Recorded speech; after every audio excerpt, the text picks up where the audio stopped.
Santapan Harian Selasa 2 Desember 2025.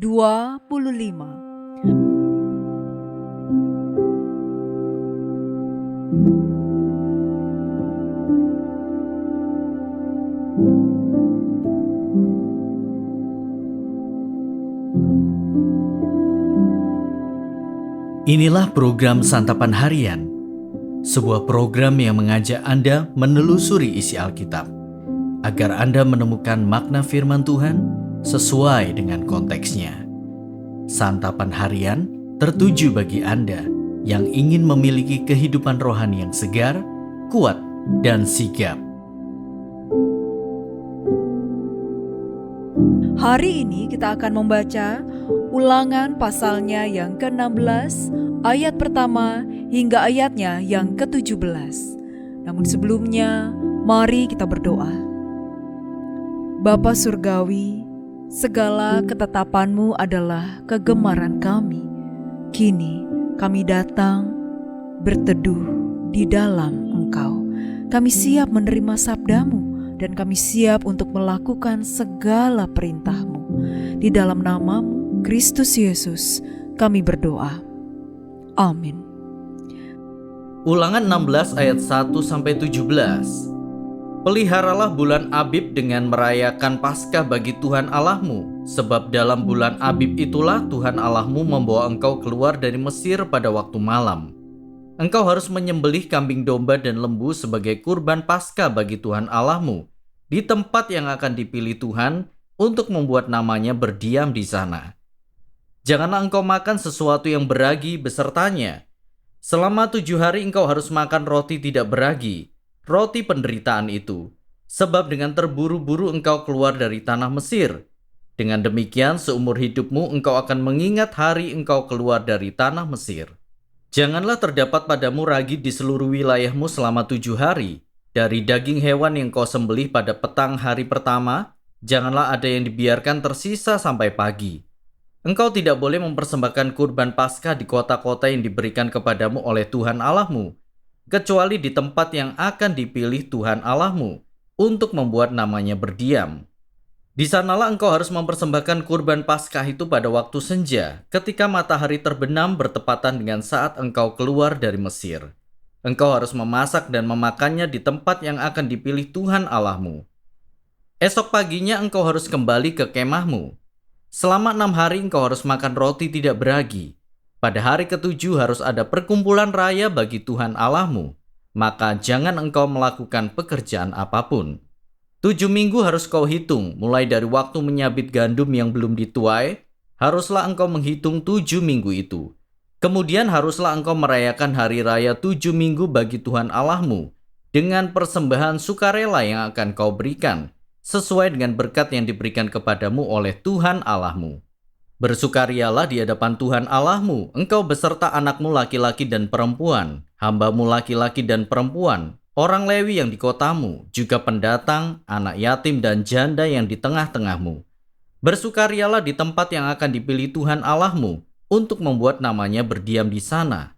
Haruslah kau ingat bahwa engkau pun dahulu budak di Mesir, dan lakukanlah ketetapan ini dengan setia. Hari Raya Pondok Daun haruslah kau rayakan selama 7 hari, sesudah engkau selesai mengumpulkan hasil dari tempat pengirikanmu dan tempat pemerasanmu. Bersukarialah pada hari rayamu itu, engkau beserta anakmu laki-laki dan perempuan, hambamu laki-laki dan perempuan, orang Lewi juga pendatang, anak yatim dan janda yang di kotamu. Selama 7 hari engkau harus mengadakan perayaan bagi Tuhan Allahmu di tempat yang akan dipilih Tuhan. Sebab Tuhan Allahmu akan memberkati engkau dalam segala tuaianmu dan segala upaya tanganmu, sehingga engkau dapat bersukaria dengan sungguh-sungguh. 3 kali setahun setiap laki-laki di antaramu harus menghadap hadirat Tuhan Allahmu di tempat yang akan dipilihnya, yakni pada hari raya roti tidak beragi, hari raya 7 minggu, dan hari raya Pondok Daun. Janganlah ia menghadap hadirat Tuhan dengan tangan hampa, tetapi masing-masing dengan persembahan di tangannya, sesuai dengan berkat yang diberikan kepadamu oleh Tuhan Allahmu.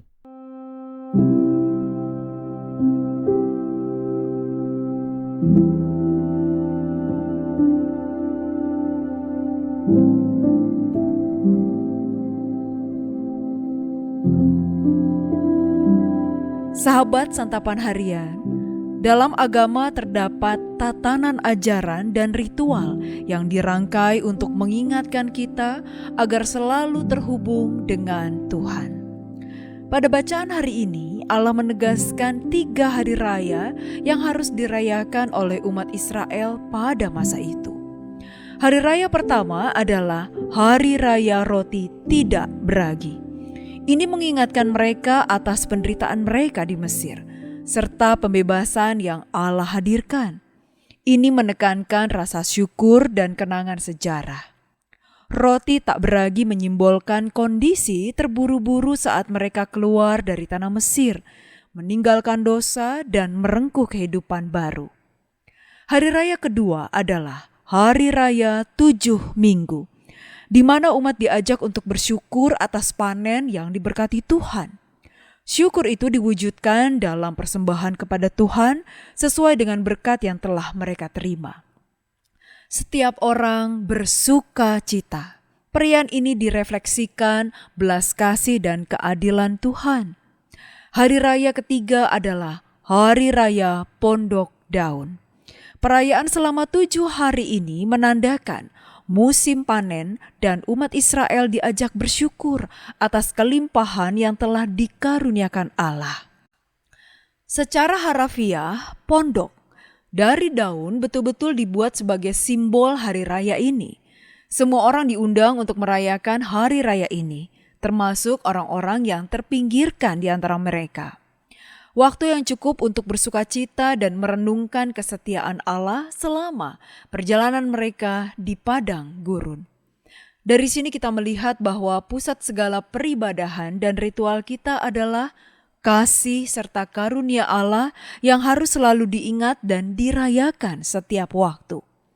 Maka dari itu, dalam ibadah yang kita lakukan dengan segala bentuk ritualnya, kita diingatkan akan kasih setia Tuhan dalam kasih yang selalu menjadi pusat dari segala peribadahan kita. Selain itu, kita juga diingatkan untuk merayakan penyelamatan, pemeliharaan, dan berkat Allah melalui perayaan tahunan dengan ibadah-ibadah yang penuh sukacita, komunitas yang inklusif, dan persembahan syukur yang tulus. Mari kita berdoa. Kami datang di hadapan-Mu dengan hati yang bersyukur, mengingat bahwa pusat segala peribadahan dan ritual kami adalah kasih dan karunia-Mu. Bantulah kami untuk selalu mengingat bahwa setiap tindakan kami harus diwarnai oleh kasih-Mu ya Allah. Semoga setiap ibadah yang kami lakukan menjadi ungkapan syukur atas anugerah yang telah Engkau berikan. Di dalam damai-Mu Yesus kami berdoa. Amin.